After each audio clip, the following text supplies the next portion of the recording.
Muy bien, muy buenas noches, muy buenas tardes y muy buenos días. Encuéntrense donde se encuentren en estos momentos.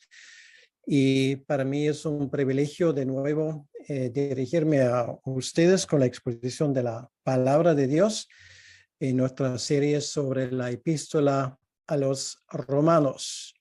Para mí personalmente es un privilegio poder exponer esa epístola tan importante del apóstol Pablo. Y hoy llegamos al final del capítulo 2.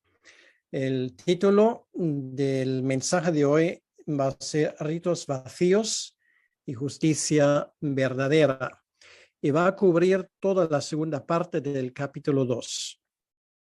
Para aquellos que quieren seguirnos en su Biblia, y espero que todo el mundo lo haga, el texto es Romanos capítulo 2, versículo 17 al 29.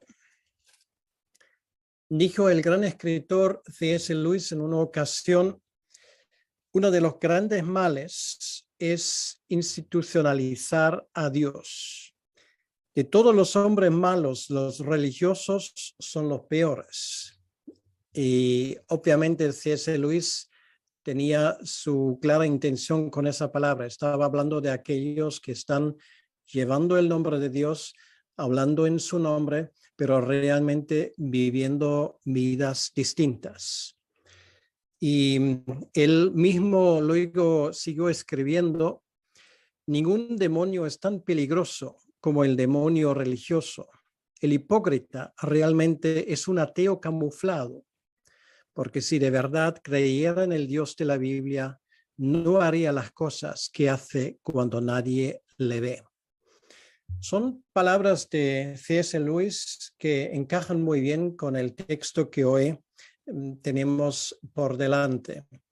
En nuestro estudio de la Epístola a los Romanos, a esta altura hemos llegado a conocer el análisis que hace el apóstol Pablo sobre todos los hombres, y respectivamente de la cultura donde viven y respectivamente del lugar donde están. Pablo tiene la intención de viajar a Roma.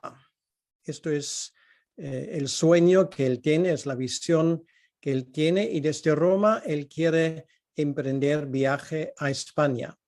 Y como nunca ha estado en Roma, lo que quiere hacer es presentar el evangelio que él predica a los creyentes en Roma. Y es la razón por la cual él escribe esa carta que conocemos como la epístola a los romanos. El tema central es el evangelio que Pablo predica. Y dije ya varias veces en las últimas semanas, la palabra evangelio, evangelion en griego, significa las buenas noticias. Pero antes de predicar las buenas noticias, hay que saber qué exactamente son las malas noticias. Y es exactamente el procedimiento de Pablo. Después de los saludos y después de decir que realmente está orgulloso de este evangelio, que es como poder divino, lo dice en los versículos 16 y 17 del primer capítulo, él intenta ponernos el espejo, hace, para decirlo así, una radiografía divina de la vida humana, y de esa radiografía no hay quien se escape. Da igual si tiene trasfondo pagano, da igual si tiene trasfondo judío, como vamos a ver hoy, el resultado de su análisis es devastador. Todo el mundo es culpable delante de Dios. Primero él habla del pagano. Obviamente alguien podría haber dicho: esa gente no tiene la revelación divina y por lo tanto no pueden ser culpables. Pero Pablo responde a esto: sí, es verdad, no han tenido la revelación divina por escrito, pero han tenido la revelación divina en el entorno donde viven. Han visto su creación, han visto el sol, la lluvia, las montañas. Todos son simplemente efectos del inmenso poder de Dios. Los atributos divinos están escritos en lo que nosotros llamamos naturaleza. Realmente el nombre bíblico es la creación. Y por lo tanto, Pablo llega a la conclusión, por lo tanto, nadie tiene excusa. Luego, y de eso hablamos la última vez, hablamos de entre los paganos de una categoría especial, de los moralistas, de aquella gente que tenía más conocimiento. Podrían bien caer en esa categoría, por ejemplo, los grandes filósofos de los griegos, un Sócrates, un Aristóteles, un Platón, gente con una moralidad muy alta, que esperaba algo por el estilo de la gente de su entorno. Y Pablo dice, ellos tampoco viven según la barra de medir que aplican a otros. Son también culpables solamente tomando en cuenta sus propios principios, que muchas veces son principios que están incluso conforme con la revelación divina. Tampoco viven a la altura. Y hoy, en lo que vamos a estudiar hoy, llega al tercer grupo, que son los judíos. Ellos podrían decir, y de nuevo, me gustaría que nos tomásemos en cuenta simplemente que una buena parte de la iglesia de Roma se compone de judíos. Esto era normal en la época cuando Pablo escribe la carta, que es aproximadamente en la mitad de los años 50 del primer siglo. Entonces, ellos podrían haber dicho, pues sí, los paganos no saben nada de Dios. Los filósofos siguen a sus ideales y no viven a la altura. Pero nosotros, los judíos, para decirlo así, tenemos noticias directas de Dios. Tenemos la ley, tenemos a Moisés que nos ha dado la ley, tenemos privilegios que otros no tienen. Somos portadores de las promesas divinas, etcétera, etcétera. Seguro que por eso Dios tiene que tener más consideración con nosotros. Además, somos su pueblo elegido. Bueno, de ese tema Pablo va a hablar más tarde en los capítulos 9 al 11. Y la gente que dice esto,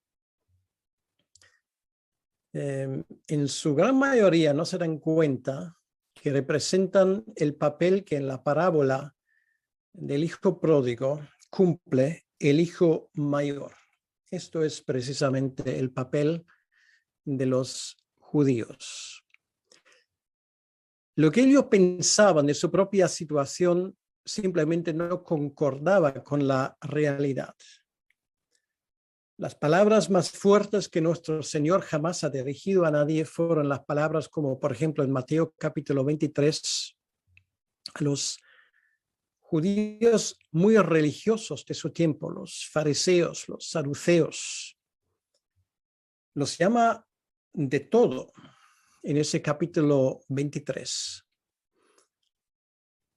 Entre otras cosas, les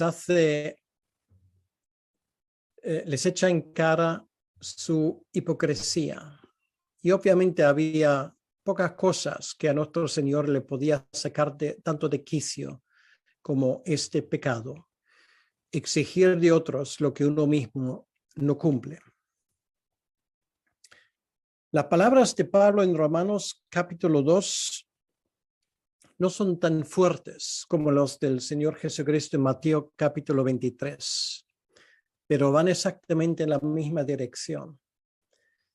Y vamos a escuchar ahora esas palabras y imagínate este efecto, el efecto de estas palabras en la vida de una persona que se considera como superior a los demás por su historia.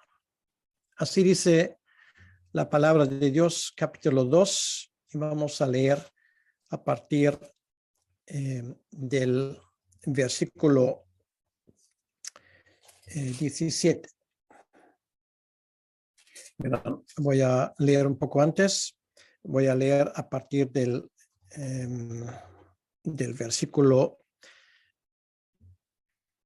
15.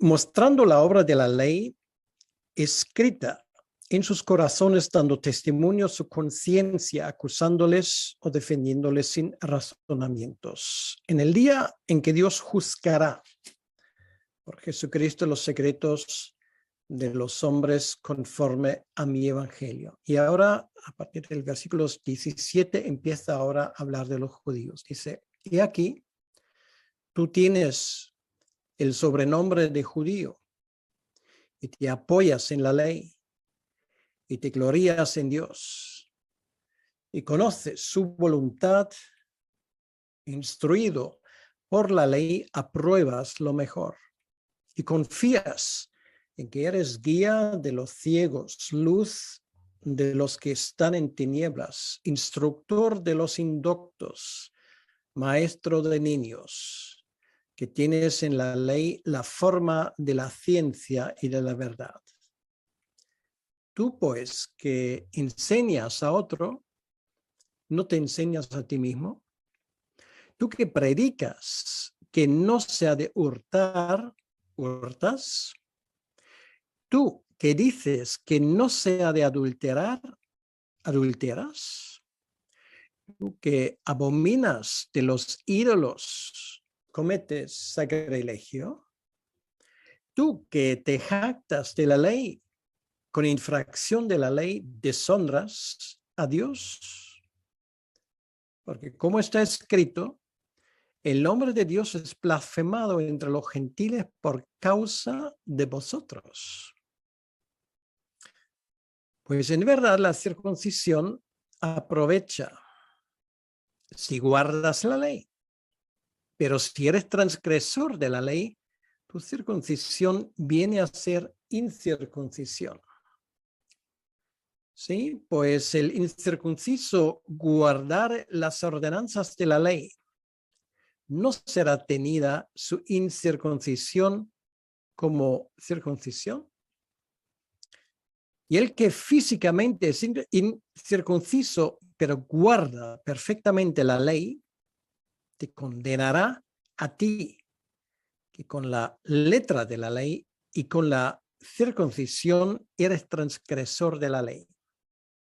Pues no es judío el que lo es exteriormente, ni es la circuncisión la que se hace exteriormente en la carne, sino que es judío el que lo es en lo interior, y la circuncisión es la del corazón, en espíritu, no en letra, la alabanza del cual no viene de los hombres, sino de Dios.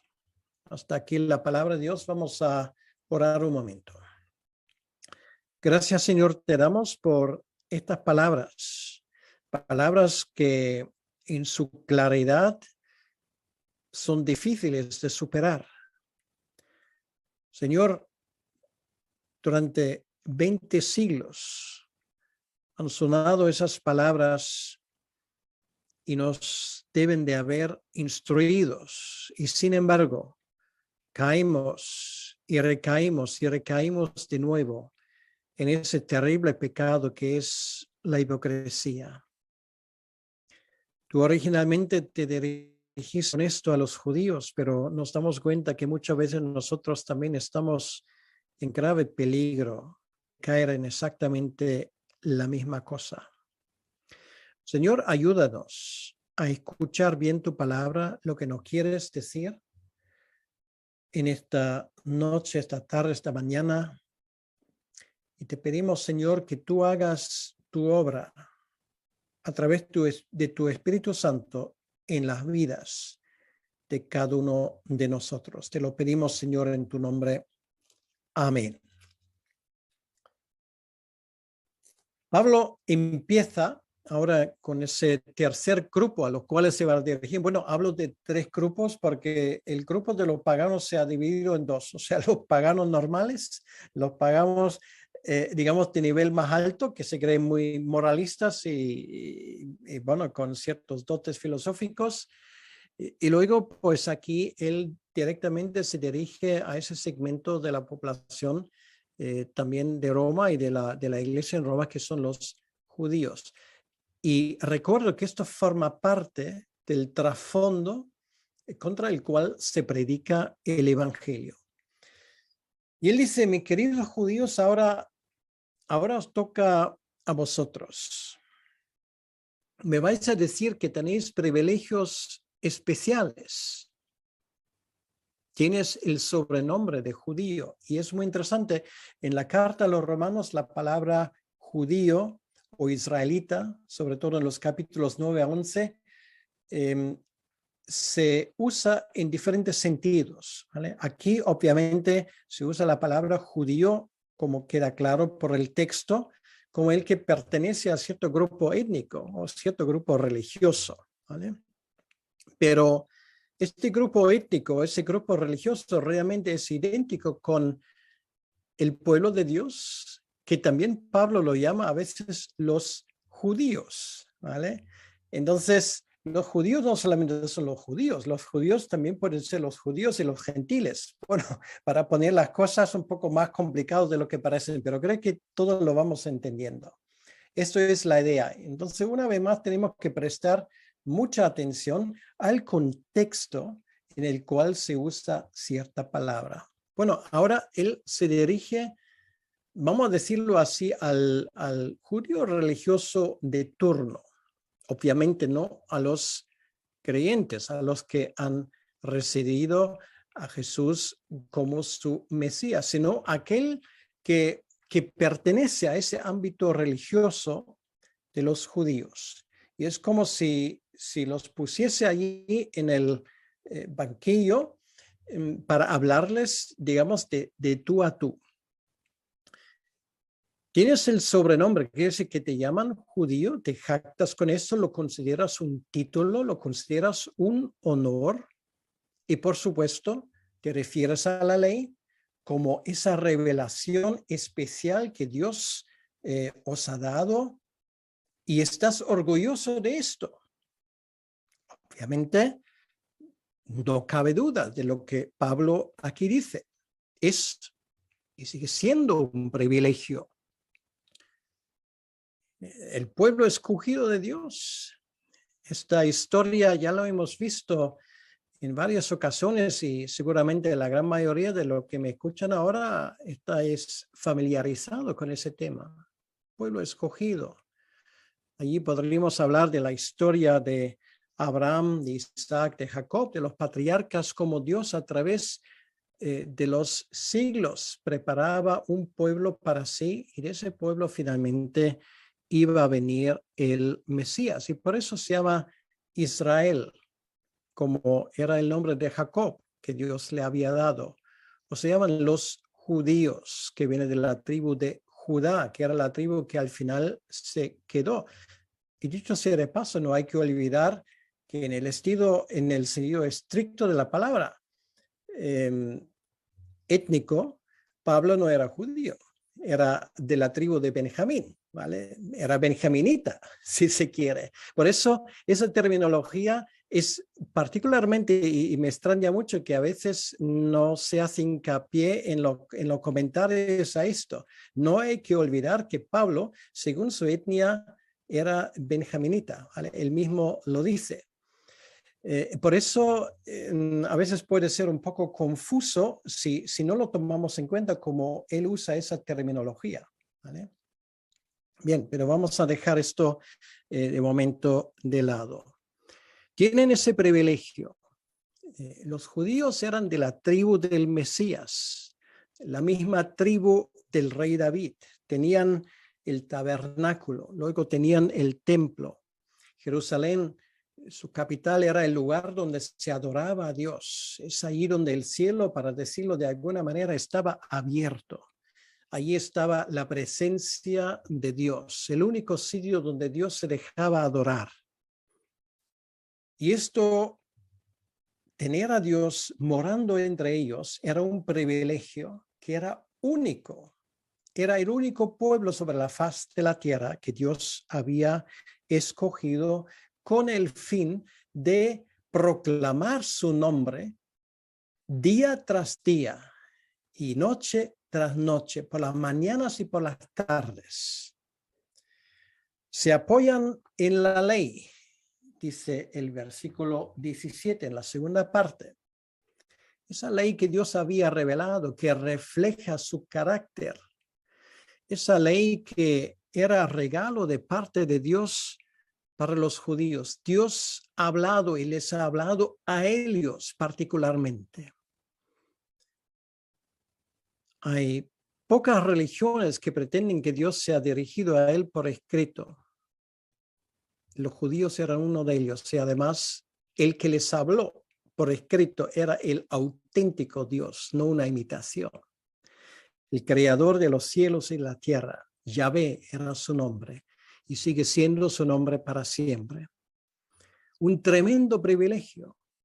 Y por eso de generación en generación fielmente transmitieron esos documentos que finalmente después de siglos y milenios llegan a nuestras manos y los conocemos como el Antiguo Testamento, lo que ellos llaman el Tanaj. Y esto indudablemente nos tiene que merecer un respeto. Y sin embargo, ahí está la tragedia. Ellos tienen ese privilegio, tienen las escrituras, pero no obedecen a lo que Dios les ha dado. Lo estudian, cada letra, cada simbolismo. Buscan una segunda lectura, una tercera, un sentido más profundo detrás de todo esto. Y con tanto bosque ya no ven la madera. Realmente esto es la gran tragedia de cualquier persona que con tanto estudiar, incluso si estudia la auténtica palabra de Dios, pueda finalmente quedar allí en sus estudios y separar esos estudios de su propia vida. La Biblia no quiere ser besada y estudiada solamente. La Biblia quiere ser vivida y honrada y puesta en práctica en el día a día. Se glorían de su Dios y con derecho. Así termina el versículo 17. Le invocan, se dirigen a él. Y esto les vale mucho. Incluso estaban dispuestos a ser expropiados, ser perseguidos, incluso matados por esa confesión y por mantener la tradición de sus padres. Eso, lo digo de nuevo, nos merece un respeto.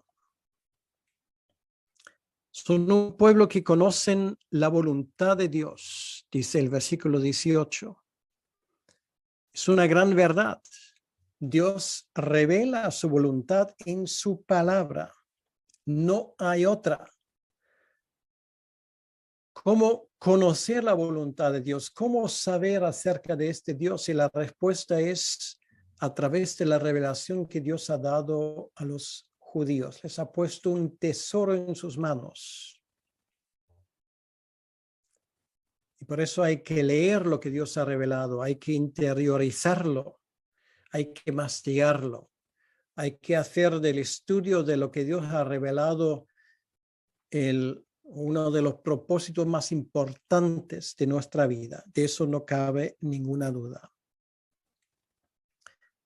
Es esa palabra que nos hace sabios. Hay todo un libro del Antiguo Testamento dedicado a la sabiduría, el arte de vivir, que es el libro de Proverbios, que no es otra cosa como una puesta en práctica de la ley de Moisés. Y así dice ese versículo: conoce su voluntad e instruido por la ley, apruebas lo mejor. ¿Sí? Le das tu sello de aprobación. Dices que esto es la palabra de Dios. Y estás dispuesto incluso a morir por esa palabra.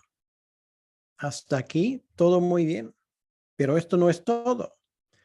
Son un pueblo que enseñaron la voluntad de Dios también a otros. No se lo guardaron para sí mismos. Y así lo dice el versículo 19, versículo 20.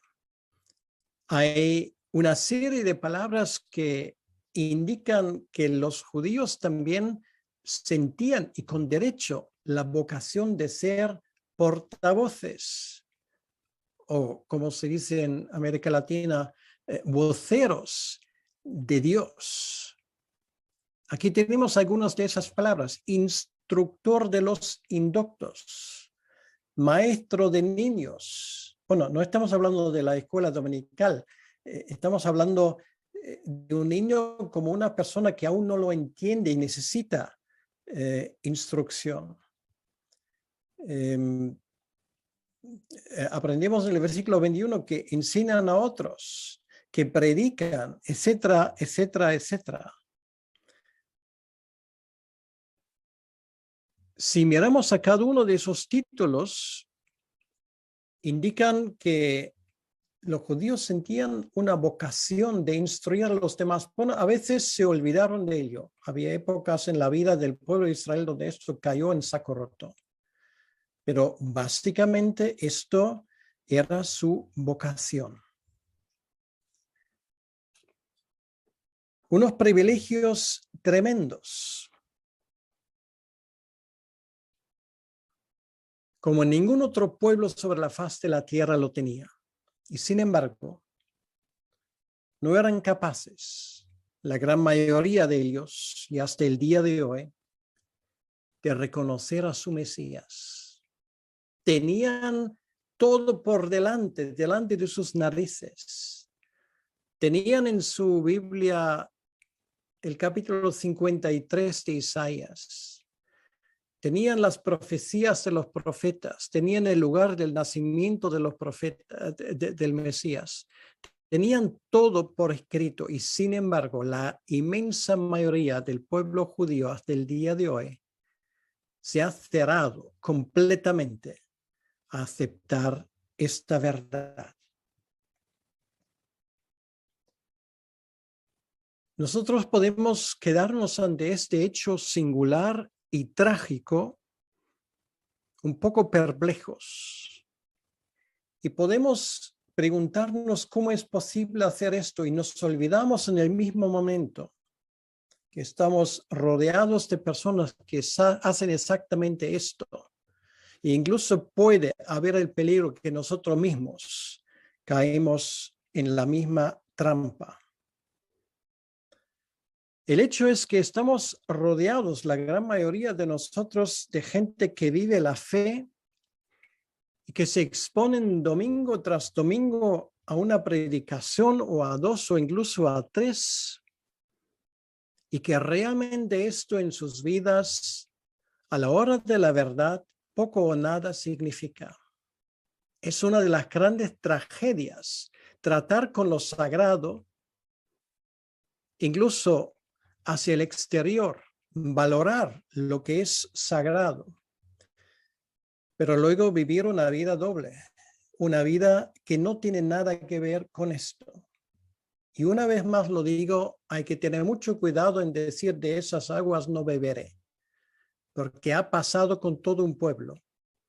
Y nosotros, el pueblo de Dios del nuevo pacto, no estamos exentos de este peligro. Pero Pablo todavía no ha terminado. Después de hablar de los privilegios de los judíos, ahora habla de un capítulo efectivamente bastante triste, que es el capítulo de su doble estándar, de su doble moral. El significado de las palabras que tenemos en el versículo 21 hasta el versículo 24 es tan claro y tan evidente que no hace falta ni siquiera exponerlo. O sea, es simplemente con escucharlo sería suficiente. De nuevo, vamos a escuchar lo que Pablo escribe en el versículo 1. Tú pues que enseñas a otro, ¿no te enseñas a ti mismo? Tú que predicas, que no se ha de hurtar, hurtas. Tú que dices que no se ha de adulterar, adulteras. Tú que abominas de los ídolos, cometes sacrilegio. Enseñan lo que ellos mismos no guardan. Y si leemos el capítulo 23 de Mateo, tenemos ejemplos de sobra. Uno de los ejemplos que yo personalmente he conocido que más me ha tocado realmente fue en los primeros años de misionero en España. Recuerdo que fui con un compañero a un parque para intentar entablar conversaciones con personas que encontramos ahí. Y nos encontramos con una persona que fue bastante interesante.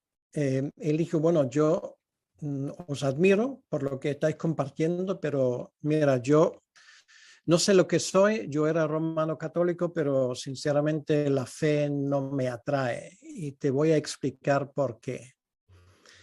Nos contaba que él en su juventud era una persona que se sentía muy atraído por la fe.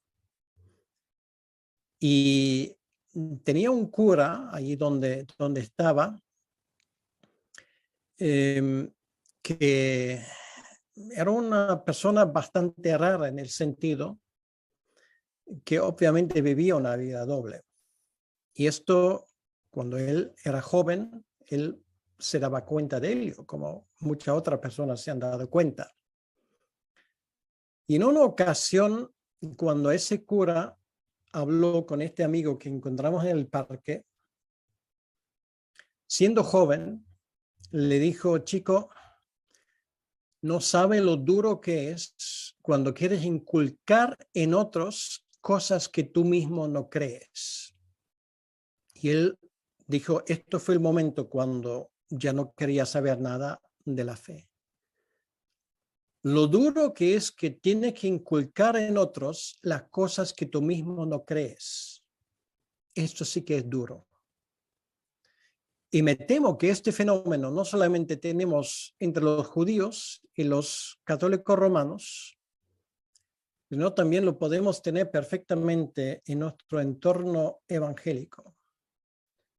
Inculcar en otros lo que tú mismo no crees. Pero me vas a decir, ¿pero esas cosas existen? Te puedo decir, y créemelo, infelizmente sí que existen. A veces cuando uno tiene que escuchar las historias que la gente te cuenta, a veces uno no quiere dar crédito, pero es así. Y lo que Pablo dice aquí realmente es una de las grandes tragedias que pueden existir en el mundo de la fe, o más bien debería decir en el mundo de la ausencia de la fe, porque una fe profesada, una fe exterior, que no es correspondida por obras que corresponden con la confesión, es simplemente absolutamente de valor cero. Es basura, no sirve para nada.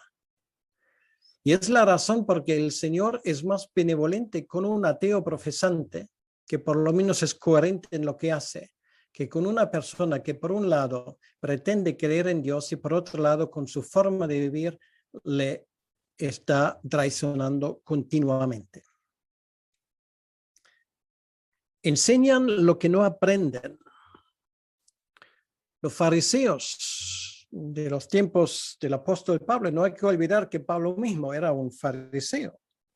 Estaban interesados en lo que Dios dijo, pero no en el propósito. Y esto realmente Pablo lo confiesa. Esto finalmente cuando se ha dado cuenta de ello, se daba cuenta que toda su inteligencia, todo lo que había estudiado, realmente no sirvió para nada. Prestaron mucha atención a las formalidades, los detalles de la ley, y esto sí que era para llenar tomos, pero descuidaban el corazón. sirvieron a Dios según la letra, pero no les interesaba el espíritu de la letra. O como un ejemplo que el Señor mismo ha usado, cuidaron mucho en lavar sus manos, pero no sus corazones. Roban, por ejemplo, las casas de las viudas, y lo robaron antes y lo robaron después. Mateo capítulo 23, versículo 14, por ejemplo, ahí el Señor mismo lo menciona. El adulterio era rampante entre los rabinos. Claro, tenían su manera de arreglar las cosas para que no pareciera adulterio. Por ejemplo, divorciando a su mujer porque se le había quemado la comida, o porque encontraron otra razón, porque ya no era tan guapa, o por la razón que sea. Bastaba con un escrito. Hoy podríamos decir, bueno, el rabino lo que tenía que hacer es mandar un SMS a su mujer, estás divorciado y punto final. Y ya podía buscarse otra. Bueno, todo según la ley a primera vista, por lo menos según su interpretación de la ley. Esto es lo que Dios llama hipocresía y adulterio. Y esto es solamente un ejemplo. Y esta historia, pues, no solamente, o este fenómeno se conoce de entre los judíos. Por supuesto, podríamos mirar alrededor nuestro y vamos a encontrar ejemplos de sobra. ¿O cómo es esto de robar lo que es de Dios? También es algo que Pablo menciona aquí. Tú que predicas que no se ha de hurtar, ¿hurtas? Hurtas es coger lo que no es tuyo. Y eso empieza con el dinero y termina con el tiempo de los demás. Deshonran a Dios con sus pecados. Versículo 23 dice, tú que te jactas de la ley, con infracción de la ley deshonras a Dios.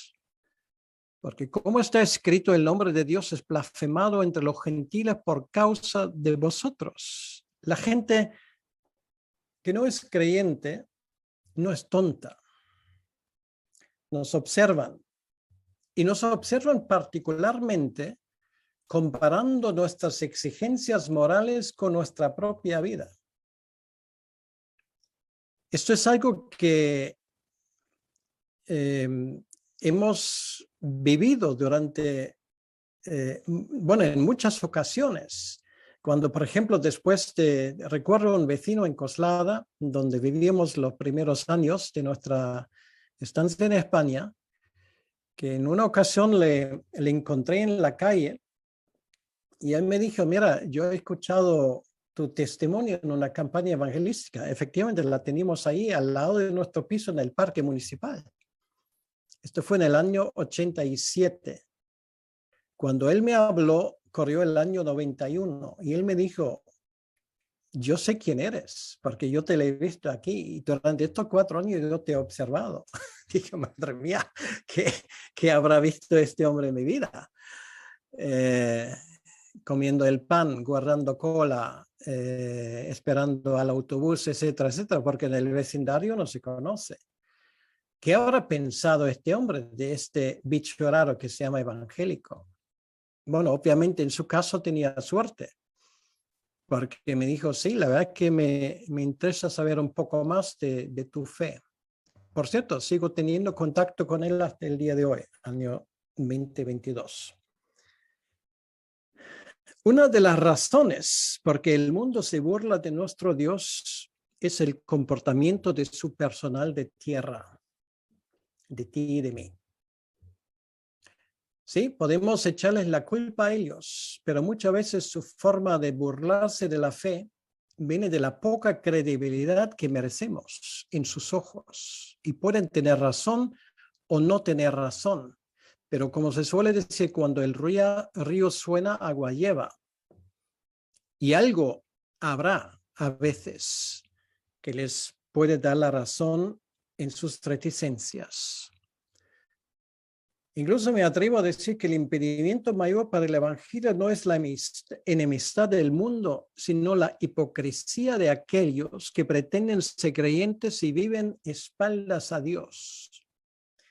¿Y cuánta gente habrá de esos en nuestras iglesias? Pues lo sabremos algún día.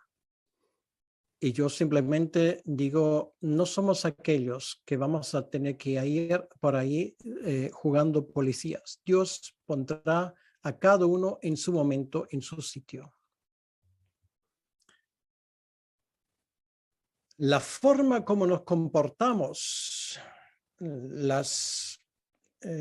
exterior, el nombre que tenemos en presencia de los demás, esto al fin y al cabo va a quedar atrás. Si algún día tú y yo vamos a estar cara a cara con nuestro Señor, y esto será el momento de la verdad. Lo único que podemos decir con absoluta seguridad es que los ritos, las formas, lo que hemos mantenido falsamente delante de los demás, no nos van a salvar en aquel momento. El versículo 25 dice, pues en verdad la circuncisión aprovecha si guardas la ley. Pero si eres transgresor de la ley, tu circuncisión viene a ser incircuncisión. Pablo todavía no ha terminado. O sea, cuando él mete el dedo, lo mete hasta el fondo en la llaga. Y duele mucho. Su argumentación es tan implacable como tajante. Ahora combate a la hipocresía de los judíos en su último reducto, la circuncisión, lo más sagrado que ellos tenían aparte de la palabra de Dios, que era la misma señal de su pacto con Dios. La circuncisión. Esto, según sus creencias, me convierte en judío. Hace que formo parte del pueblo de Dios. Y esto fue un tremendo y sigue siendo un tremendo error de cálculo. ¿Y no es esto lo que en el ámbito cristiano nos siguen enseñando hasta el día de hoy? Por ejemplo, ¿qué es el bautismo que nos convierte en creyentes? No hay una institución religiosa muy grande en este mundo que enseña exactamente esto. Y no es cierto que incluso algunas iglesias de la Reforma han caído en esto de enseñar que es el bautismo que nos convierte en cristianos. Es la razón porque antiguamente, cuando se conquistaron nuevos continentes, los misioneros romanos católicos podían subir y bajar ríos y echar agua bendita en las orillas de las selvas colindantes para así bautizar y convertir en cristianos a todas las tribus que vivieron allí. Bueno, realmente, si no fuera la cosa tan triste, uno podría reírse a carcajadas. ¿Somos capaces de convertir nuestra fe en una comedia? ¿Es posible realmente institucionalizar algo tan sagrado como es la pertenencia al pueblo de Dios en cosas exteriores? La Biblia desconoce la pertenencia al pueblo de Dios que se define en términos de ritos. Y esto es algo que nos tiene que entrar en la cabeza si queremos entender el evangelio que Pablo predicaba. Los ritos no nos sirven, ni los sacramentos nos sirven para canalizar las bendiciones de Dios. Ni es el pastor ungido que es instrumento elegido de Dios para hacernos más santos. Ni es dar el diezmo, ni es dar las ofrendas que tú quieras, ni es pertenecer a cierta iglesia o tener tu nombre escrito en letras de oro en los primeros bancos porque has dado un donativo de 10,000 euros o cosas por el estilo que se nos ocurren. Ritos sin obediencia no sirven para nada. Dice el versículo 25, pues en verdad la circuncisión aprovecha si guardas la ley. Pero si eres transgresor de la ley, tu circuncisión viene a ser incircuncisión. Quiere decir que te condena a ti mismo, que es peor todavía. El que obedece sin haberse sometido al rito está incluso mejor parado que el hipócrita. Pablo dice en el versículo 26, si pues el incircunciso guardar las ordenanzas de la ley, ¿no será tenida su incircuncisión como circuncisión? Y el que físicamente es incircunciso, pero guarda perfectamente la ley, te condenará a ti, que con la letra de la ley y con la circuncisión eres transgresor de la ley. De nuevo, son palabras de esto, no hay que escribir un tomo entero de comentarios. Esto está más claro que el agua, lo que Pablo quiere decir con esto.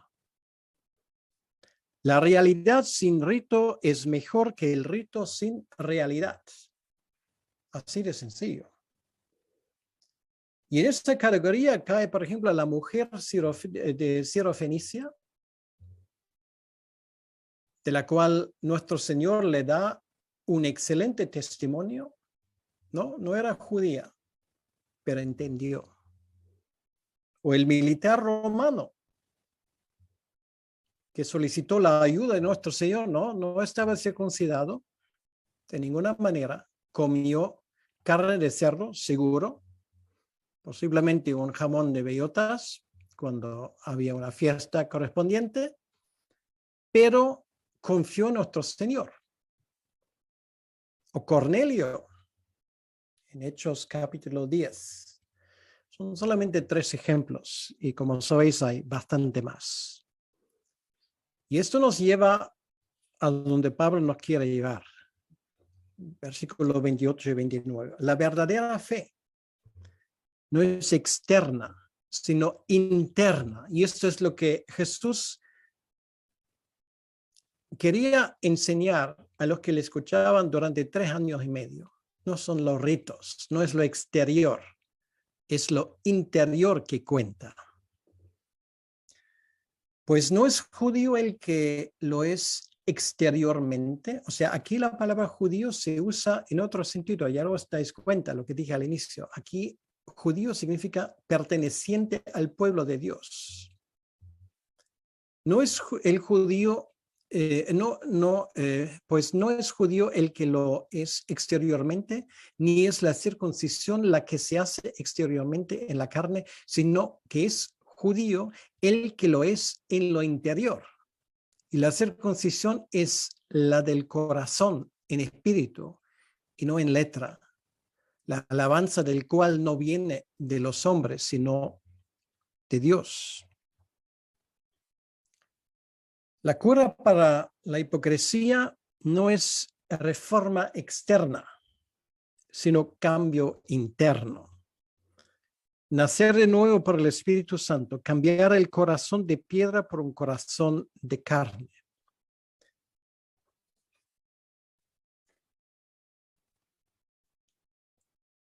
Llegamos a la conclusión. Después de leer esto, un judío se debe de haber sentido profundamente ofendido. Menos mal que la palabra que escribe, que lo escribe, que él mismo es judío en ese sentido, aunque es benjaminita, pero es rabino. Y en ese sentido, pues, sabe de qué está escribiendo. Es una bofetada sonante para cualquier judío. ¿Cómo se atreve ese hombre a escribir esto? No se atreve simplemente porque lo ha vivido en sus propias carnes. Sabe mejor que nadie lo que es el rito exterior. Él mismo confiesa todo esto con pelos y señales en la carta que escribe a los filipenses. Hipócrites. Bueno, eso seguramente lo habéis escuchado, no será la primera vez que lo vais a escuchar. La palabra griega de la cual viene nuestra palabra hipócrita en español, hipócrites, es lo que hay debajo de la máscara, ¿vale? O sea, era en el teatro clásico de los griegos, pues lo que pusieron encima, esa máscara, esto se llamaba hipócrites. Lo auténtico es lo que había debajo de la máscara, ¿vale?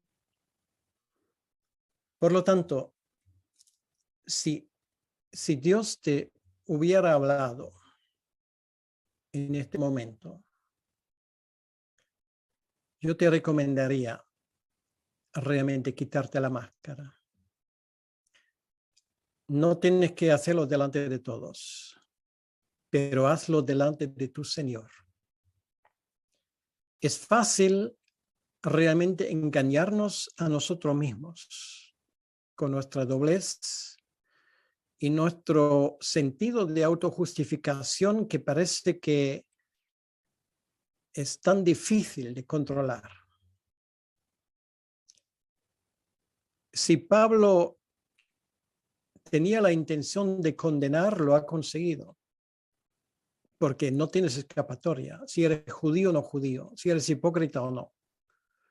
Si esto no se aplica a ti, pues lo que se aplica a ti lo hemos estudiado el domingo pasado o el domingo anterior al pasado. Vas a caer en una de las tres categorías. Y si esto te acusa, pues me alegro, porque eso es el primer paso para una mejoría.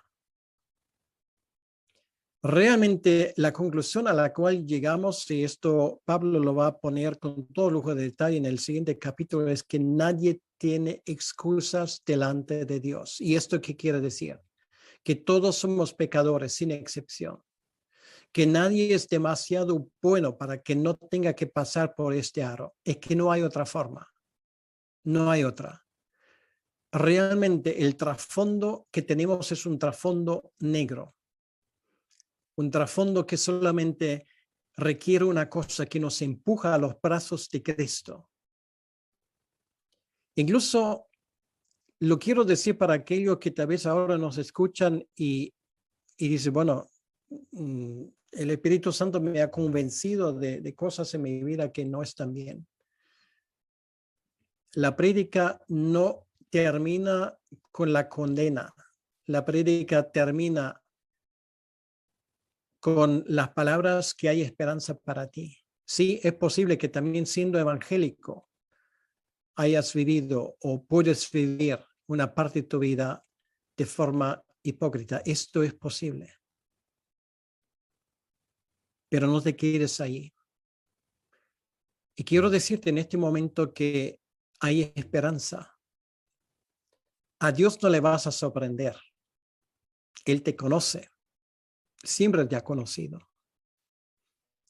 Y lo que tenemos que darnos cuenta es una cosa, que no somos más, pero tampoco menos que pecadores que hemos hallado gracia en los ojos de Dios. Porque nadie de nosotros, ninguno,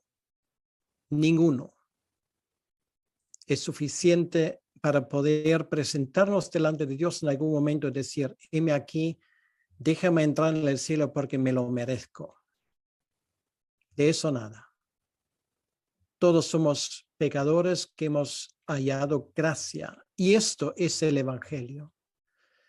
Y nos conviene nunca jamás olvidar esto. Nuestro mensaje para aquel que está fuera tiene que ser, delante de Dios no vas a tener excusa, y da igual si eres judío, si eres pagano, si eres ateo, agnóstico o como te llames. Pero estás bienvenido. Dios te llama, Dios te ama. Dios va en búsqueda tuya. Él quiere que estés realmente uno de ellos que reciben la salvación. Y por eso en ese momento también me dirijo directamente a ti. Si tú sientes que Dios te llama, pues ahora es el momento de responder. No tienes que pasar por ningún rito, ni tienes que mandar dinero, ni levantar la mano, ni pasar enfrente, ni nada por el estilo. Simplemente lo que tienes que hacer es entregar tu vida al Señor y hablar claro sobre lo que Dios te ha revelado en tu propia vida, sobre tu pecado, sobre tu insuficiencia delante de Él. Y si eres creyente, y si Dios te ha hablado en ese momento sobre algo que hay en tu vida, pues entonces hazle caso. Confiesa tus pecados al Señor en este momento. Si te ayuda, busca un pastor o una persona de confianza para hablar de esos temas. Pero realmente a donde tienes que acudir es a Dios.